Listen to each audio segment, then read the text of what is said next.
রোজা রাখা অবস্থায় তরকারিতে লবণ হয়েছে কিনা এটা দেখা যাবে কিনা, দুটো ব্যাখ্যা আমি দিতে চাই আজকে। খুব স্পষ্ট করে শুনতে হবে মা বোনরা, মাশাআল্লাহ। আসলে এই ধরনের প্রবলেম কিন্তু আমাদের হয়। তবে তার আগে পুরুষদেরকে অ্যাডভাইস দিব, মাহে রমজানের রোজা শুধুমাত্র আপনার জন্য তেমনটি নয়, আপনার স্ত্রীর জন্য কিন্তু রোজা।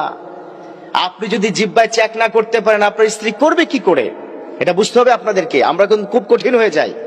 মাহে রমজান আসলে রকমারি ধরনের ইফতার করতে হবে, স্ত্রীকে প্রেসার দিয়ে এটা করো সেটা করো, ইফতারের এই আইটেম কি নাই কেন। আর ইফতার তো মাশাআল্লাহ বাংলাদেশের বড় বাপের পোলায় খায়, ছোট বাপের সন্তানে খায়, নাতি খায়, এগুলো যদি না করে আজকের ইফতারি হয় না। রকমারি খাবারের নাম কিন্তু ইফতারি নয়। আমার বিশ্বনবী কি বলে দিয়েছেন খুব স্পষ্ট কথা, মান ফাত্তারা সাইমান খুবজান লাবানান মান। যে ব্যক্তি রমজানের এই মাসে কোন একজন ইফতারকারীকে, রোজাদারকে ইফতার করায় একটা খেজুর দিয়ে, একটুখানি দুধ, এক ঢোক দুধ দিয়ে অথবা এক ঢোক পানি দিয়ে, সমপরিমাণ সওয়াব আল্লাহ পাক ওই ব্যক্তির আমল নামায় দিবে যিনি তাকে খাওয়াবেন। সুবহানাল্লাহ, কত চমৎকার বিধান। আর সেই মুহূর্তে আপনি আপনার স্ত্রীকে দেয় লবণ হয়নি কেন, এই এটা এমন হয়েছে কেন, খেয়াল করবেন না। এবার আসুন বিধানটা শুনে নেই। কোন ব্যক্তি যদি যেমন KFC তে জব করে, আমাদের কোন মুসলমান KFC-র কিচেনে সে জব করছে, সে একজন শেফ তার চাকরি বাঁচানোর জন্য জিহ্বায় লবণ চেক করতে পারবে, যেহেতু তার চাকরি বাঁচবে না।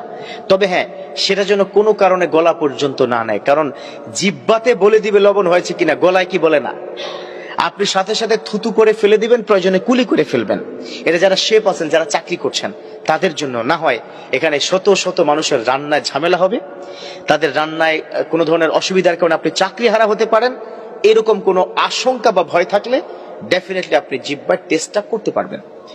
এবার আসুন, কোনো বোন বা তার স্বামী যদি এরকম করে, আচ্ছা না, অনেক পুরুষরা ছাড় দিতে চায় না, এমন মানে কি বলবো, আসলে বলতে হচ্ছে শব্দটা, কুলাঙ্গার অনেক পুরুষ আছে যে খাবার পর্যন্ত ছুঁড়ে ফেলে দেয়। হাউ ডেয়ার ইউ ম্যান, আল্লাহর নিয়ামত তুমি ছুঁড়ে ফেলছো, কার নিয়ামত তুমি ভক্ষণ করছো, কে দিয়েছে তোমাকে? ইন্নাল্লাহা ইয়ারযুকু মান ইয়াশাউ বিগাইরি হিসাব। আল্লাহ পাক যাকে খুশি তাকে যখন খুশি তখন কি রিজিক দিবেন, আবার রিজিক থেকে বিরত কি রাখতে পারেন। তুমি স্ত্রীর লবণের কারণে যে ছুঁড়ে ফেলে দিয়েছো, কি হবে তোমার কাল কিয়ামতের ময়দানে, এটা চিন্তা করবো আমরা কি পুরুষরা। আর যদি মা অথবা বোন, আপনাদেরকে বলছি, যদি এরকম হয় একটু কঠিন আপনার স্বামী হয়, তাহলে অবশ্যই আপনিও লবণ চেক করতে পারবেন, ঝাল চেক করতে পারবেন। তবে ডেফিনেটলি আপনি কুলি করে ফেলে দিবেন, গলার এই পর্যন্ত যেন না যায়। আল্লাহ পাক আমাদের পুরুষদেরকে অন্তত এইটুক বিষয়ে ছাড় দেওয়া এবং মহিলাদেরকে এই অংশটুকু বুঝার, ধৈর্য সহকারে মানার তৌফিক দান করুক, আমিন।